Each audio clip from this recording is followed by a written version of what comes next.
Let's get right to it. Sam Amick, writes for The Athletic, covers the NBA. Sam, how you doing, man? Thanks for joining us. Appreciate it.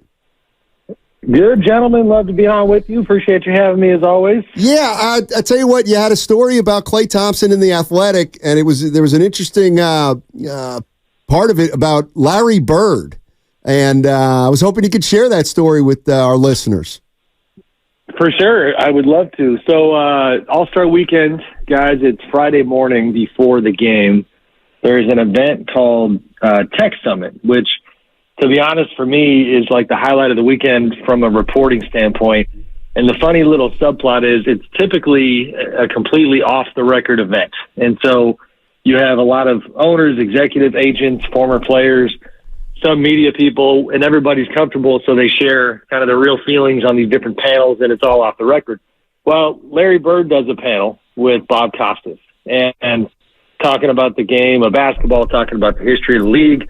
And I'll be honest with you guys, I'm sitting in that room with probably 400 or 500 people, and the little kid part of my brain is just on fire. Like, it was so much fun to listen to Larry just talking about the game. And he was, telling stories, and this is Bob Costas, who obviously is a legend. And as I'm listening on the tail end of their panel, which, by the way, to be clear, was so good that the NBA convinced Larry to make it not off the record, which is the only reason I could even write about it. Larry ends up kind of taking a left turn at one point when Bob asked him about which players he enjoys, and he starts talking about Klay Thompson. And he says he's one of his favorite players to watch, and he talks about the game where Klay scored 60 in three quarters. And I'm just sitting there going, man, with everything Klay is going through, I bet he would love to hear this. And so, as you guys know, Ray Ritter, the Warriors PR man, is very good at his job. Long story short, I pinged Ray, said, hey, you should get this clip over to Klay. And then on the back end, Klay and I ended up talking about it. So it was admittedly kind of a fun little exercise. Sam, it was – oh, go ahead, Steiny. No, Sam, it was an awesome piece. And, I'm nosy by nature, and as good as Klay Thompson felt after that video, he said he wouldn't delete it off his phone. What are your spidey senses tell you in regard to, do you think this is permanent? Because I hear, everybody talk about the situation with Klay, and I'm fluctuating. Like, I think he's going to start tonight with no Wiggins. Where are you at? Do you think he could play himself back in it, or is this going to just be what it is for the rest of the season? I don't have a great feel for it. Like you said, Guru, the Wiggins thing, is going to probably put him back in the lineup tonight. The early data, if you will, you're only talking about 4 games, and Klay's had a pretty decent impact. Kuminga appears to be suffering a little bit of a ripple effect of the Klay as sixth-man idea, so that's obviously a priority where they want to make sure that Kuminga is having the kind of lane that he needs to succeed. So I think for me, though, the important part, and honestly, kind of the question I wanted to make sure that I asked Klay, regardless of what comes next, was that for a lot of players, especially proud, accomplished guys like Klay, who, as we know, has struggled to kind of accept some of the diminished role that's come his way lately, is like, hey, is there any chance that the idea that the Warriors are choosing to use you as a sixth man would actually change the way you see your future with the franchise? And because, I think there are players who might say, all right, that's enough. I'm only 34. You're trying to put me on the bench. I'm done, and he made it really clear that was not the case. And in fact, seems to be, after I think an early frustration, seems to be pretty accepting of the role. And then we'll see where it goes from here. Sam Amick joining us on 95.7 The Game. You can read his stuff at The Athletic. He covers the NBA. Where are you at, and what are your thoughts on the Golden State Warriors this year, Sam? Two years ago, I'd forgotten, during the Warriors championship year, they were 41-15 at this point in the season. Last year, they were 28-28, but they had a host of problems in the wake of the punch, etc. This year, they're 29-27. They've won 10 of 13. They're still in the 10th seed. How do you view them moving forward this year into the play-in / postseason?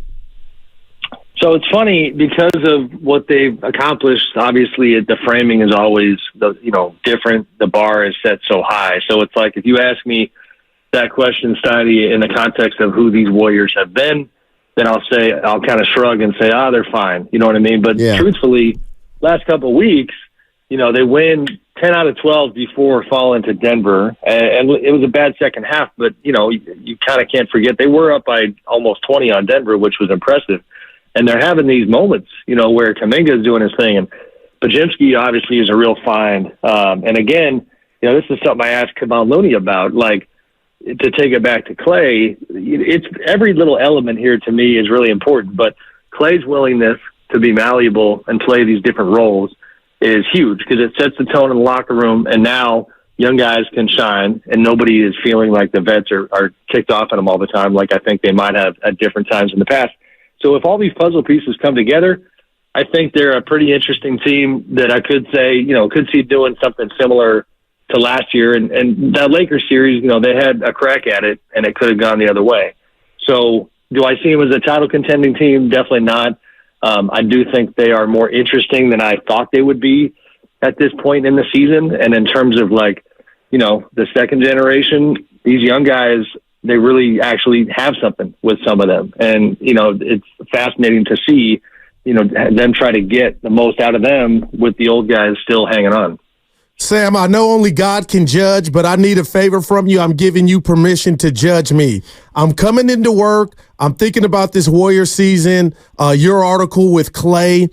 I love my family. I respect privacy. And I get this news about Andrew Wiggins, and he's out due to personal reasons. Does that make me a bad person if I got a little PTSD about last year to where I don't know what's going on, but Sam, I thought, oh my goodness, not here we go again. How many games could this be? Can you share with us what went through your mind when you got that news on Andrew, and am I off base? No, I'm with you, Guru. I mean, it is the uncomfortable part of either being a sports fan or even covering it is like, first of all, when you don't have the info, and I don't personally, and it's obviously not out there publicly, and because of what happened before, you can't help but feel like, oh boy, from a sports perspective, this is a big deal. Because if it continues, we just kind of mapped out how there's all these moving parts with the Warriors. And if one of these little pieces in the Jenga puzzle gets pulled out, then the whole thing is going to tumble. That's just the reality. I look at Wiggins' absence last year, and I think it is on the short list of things that help, they kind of kept them from getting to where they might have been able to go. And you can say that and feel that way while also compartmentalizing the fact that the bigger the basketball stuff matters. So whatever he's going through, wish him and whoever might be involved the best. It's just hard to react to that in the absence of clarity. So I hear you. We'll track it and see where it goes. But this is a really, really complicated team. And if Andrew, I know it's too early to say this, but if he was not contributing member for the foreseeable future, right, basketball-wise, that's a problem. Sam, let me ask you, and we're joined by Sam Amick. He writes for The Athletic, covers the NBA. First thoughts when you saw the length of Steve Kerr's contract and the amount of money and the timing? Yeah, man, I mean, well-deserved from a money standpoint. I just think whatever industry you're in, if you got a resume like his, you deserve to be the highest paid guy in the game. Now, Greg Popovich got, his resume, and he's, somebody that maybe you argue has done more. But Steve's right there. And so that part didn't surprise me. The length, I think, is a reflection of this angst that we're kind of analyzing here from all these different angles. It's the old and the new. It's the hanging on versus the growing in the next generation. It's Steve Kerr trying to figure out, how much do I want to commit to, and Joe Lacob trying to figure out, is Steve Kerr my guy if Steph Curry doesn't look like Steph Curry in a couple of years, if Draymond and Klay are gone, and these are all hypotheticals. But it just, I think, shows that they've been real transparent. Like, they are not trying to tell you they know what the Warriors world looks like a year from now. And so I think inevitably that means it's a shorter runway. And obviously he lines it up with Steph.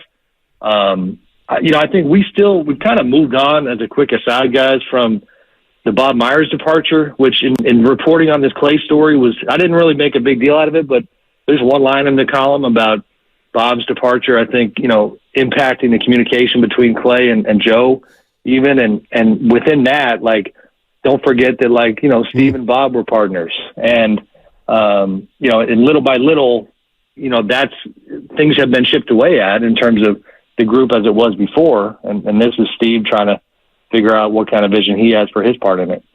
Sam, it's interesting you bring up Steph Curry after, he was 1 of 10 from 3 against Denver. Coach Kerr was adamant. He said, Curry looks tired to him. And then Curry responded, said he's not tired. Does Curry look tired to you, Sam? He does. And I'm not even trying to be funny, guys, but I went to Indianapolis and I didn't shoot a shot and I didn't train. And I didn't, granted, those guys didn't work too hard in the All-Star game, but nonetheless, it was cold as hell, and I felt like I was recovering for a week just in terms of going back east and walking around in 10-degree temperatures. And, I know I got a few years on Steph, but not that many.